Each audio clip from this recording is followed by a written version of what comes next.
अध्याय 6 ध्यान योग। श्री कृष्ण बोले, जो पुरुष कर्म फल का आश्रय न लेकर करने योग्य कर्म करता है, वो सन्यासी तथा योगी है। और केवल अग्नि का त्याग करने वाला सन्यासी नहीं है, तथा केवल क्रियाओं का त्याग करने वाला योगी नहीं है। हे अर्जुन, जिसको सन्यास ऐसा कहते हैं, उसी को तू योग जान, क्योंकि संकल्पों का त्याग न करने वाला कोई भी पुरुष योगी नहीं होता। योग में आरूढ़ होने की इच्छा वाले मननशील पुरुष के लिए योग की प्राप्ति में निष्काम भाव से कर्म करना ही हेतु कहा जाता है।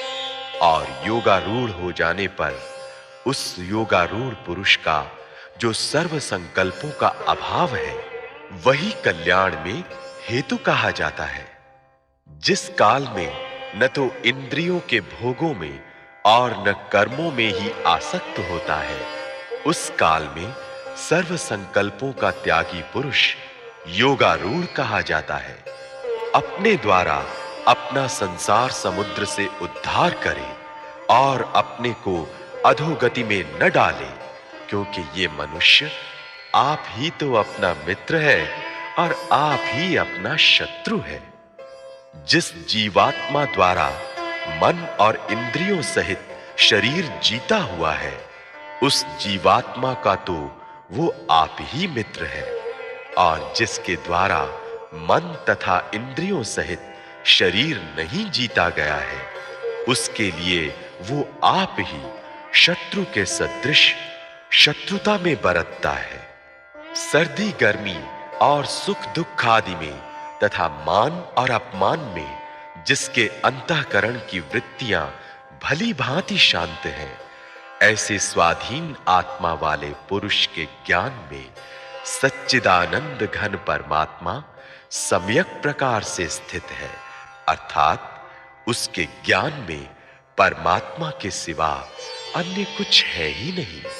जिसका अंतःकरण ज्ञान विज्ञान से तृप्त है, जिसकी स्थिति विकार रहित है, जिसकी इंद्रियां भली भांति जीती हुई है और जिसके लिए मिट्टी पत्थर और सुवर्ण समान है, वो योगी युक्त अर्थात भगवत प्राप्त है, ऐसे कहा जाता है। सुहृद, मित्र, बैरी, उदासीन, मध्यस्थ, द्वेष्य और बंधुगणों में, धर्मात्माओं में और पापियों में भी समान भाव रखने वाला अत्यंत श्रेष्ठ है। मन और इंद्रियों सहित शरीर को वश में रखने वाला आशा रहित और संग्रह रहित योगी अकेला ही एकांत स्थान में स्थित होकर आत्मा को निरंतर परमात्मा में लगाए। शुद्ध भूमि में जिसके ऊपर क्रमशः कुशा, मृगछाला और वस्त्र बिछे हैं, जो न बहुत ऊंचा है और न बहुत नीचा, ऐसे अपने आसन को स्थिर स्थापन करके उस आसन पर बैठकर चित्त और इंद्रियों की क्रियाओं को वश में रखते हुए मन को एकाग्र करके अंतःकरण की शुद्धि के लिए योग का अभ्यास करें। काया, सिर और गले को समान एवं अचल धारण करके और स्थिर होकर अपनी नासिका के अग्रभाग पर दृष्टि जमाकर अन्य दिशाओं को न देखता हुआ ब्रह्मचारी के व्रत में स्थित भय रहित तथा भली भांति शांत अंतःकरण वाला सावधान योगी मन को रोककर मुझ में चित्त वाला और मेरे परायण होकर स्थित होए। वश में किए हुए मन वाला योगी इस प्रकार आत्मा को निरंतर मुझ परमेश्वर के स्वरूप में लगाता हुआ मुझ में रहने वाली परमानंद की पराकाष्ठा रूप शांति को प्राप्त होता है। हे अर्जुन, ये योग न तो बहुत खाने वाले का, न बिल्कुल न खाने वाले का, न बहुत शयन करने के स्वभाव वाले का और न सदा जागने वाले का ही सिद्ध होता है। दुखों का नाश करने वाला योग तो यथा योग्य आहार विहार करने वाले का, कर्मों में यथा योग्य चेष्टा करने वाले का और यथा योग्य सोने तथा जागने वाले का ही सिद्ध होता है। अत्यंत वश में किया हुआ चित्त जिस काल में परमात्मा में ही भली भांति स्थित हो जाता है, उस काल में संपूर्ण भोगों से स्पृहा रहित पुरुष योग युक्त है, ऐसा कहा जाता है। जिस प्रकार वायु रहित स्थान में स्थित दीपक चलायमान नहीं होता, वैसी ही उपमा परमात्मा के ध्यान में लगे हुए योगी के जीते हुए चित्त की कही गई है।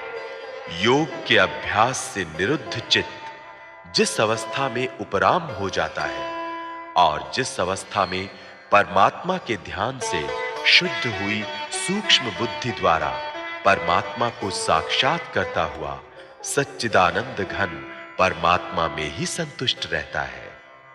इंद्रियों से अतीत केवल शुद्ध हुई सूक्ष्म बुद्धि द्वारा ग्रहण करने योग्य जो अनंत आनंद है, उसको जिस अवस्था में अनुभव करता है और जिस अवस्था में स्थित ये योगी परमात्मा के स्वरूप से विचलित होता ही नहीं, परमात्मा की प्राप्ति रूप जिस लाभ को प्राप्त होकर उससे अधिक दूसरा कुछ भी लाभ नहीं मानता और परमात्म प्राप्ति रूप जिस अवस्था में स्थित योगी बड़े भारी दुख से भी चलायमान नहीं होता, जो दुख रूप संसार के संयोग से रहित है तथा जिसका नाम योग है, उसको जानना चाहिए। वो योग न उकताए हुए अर्थात धैर्य और उत्साह युक्त चित्त से निश्चय पूर्वक करना कर्तव्य है। संकल्प से उत्पन्न होने वाली संपूर्ण कामनाओं को निश्शेष रूप से त्याग कर और मन के द्वारा इंद्रियों के समुदाय को सभी ओर से भली भांति रोक कर क्रम क्रम से अभ्यास करता हुआ उपरति को प्राप्त हो तथा धैर्य युक्त बुद्धि के द्वारा मन को परमात्मा में स्थित करके परमात्मा के सिवा और कुछ भी चिंतन न करे। ये स्थिर न रहने वाला और चंचल मन जिस जिस शब्दादि विषय के निमित्त से संसार में विचरता है, उस विषय से रोककर यानी हटाकर इसे बार-बार परमात्मा में ही निरुद्ध करे।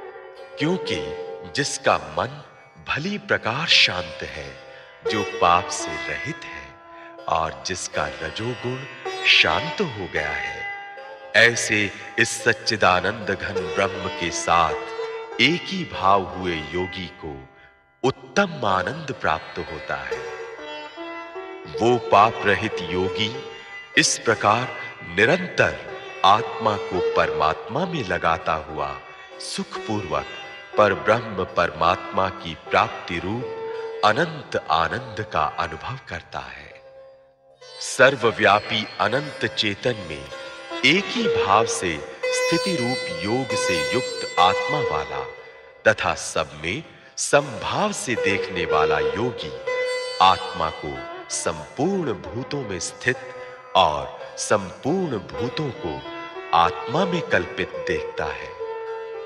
जो पुरुष संपूर्ण भूतों में सबके आत्मरूप मुझ वासुदेव को ही व्यापक देखता है और संपूर्ण भूतों को मुझ वासुदेव के अंतर्गत देखता है, उसके लिए मैं अदृश्य नहीं होता और वो मेरे लिए अदृश्य नहीं होता।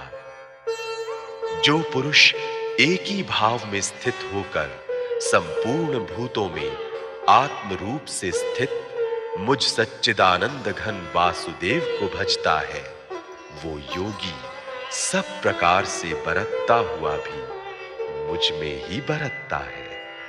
हे अर्जुन, जो योगी अपनी भांति संपूर्ण भूतों में सम देखता है और सुख अथवा दुख को भी सब में सम देखता है, वो योगी परम श्रेष्ठ माना गया है।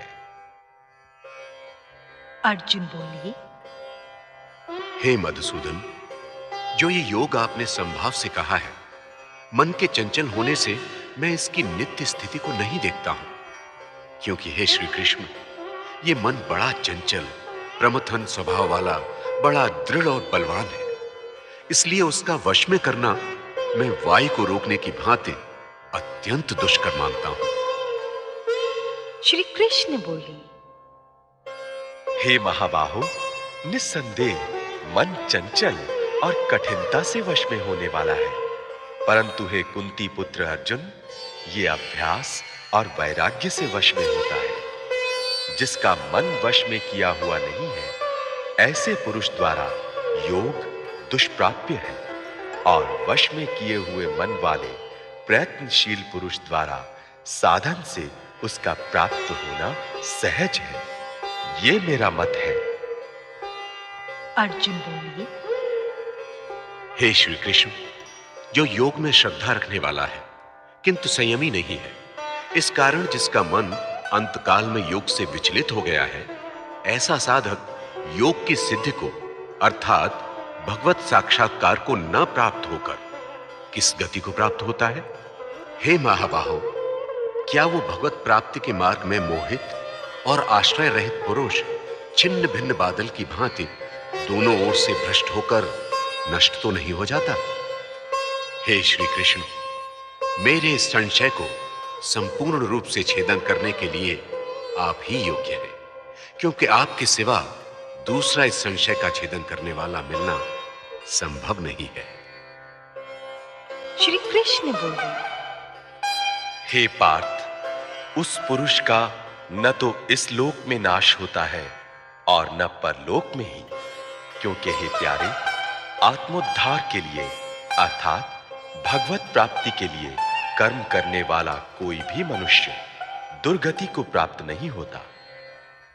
योग भ्रष्ट पुरुष पुण्यमानों के लोकों को अर्थात स्वर्गादि उत्तम लोकों को प्राप्त होकर उनमें बहुत वर्षों तक निवास करके फिर शुद्ध आचरण वाले श्रीमान पुरुषों के घर में जन्म लेता है, अथवा वैराग्यवान पुरुष उन लोकों में न जाकर ज्ञानवान योगियों के ही कुल में जन्म लेता है।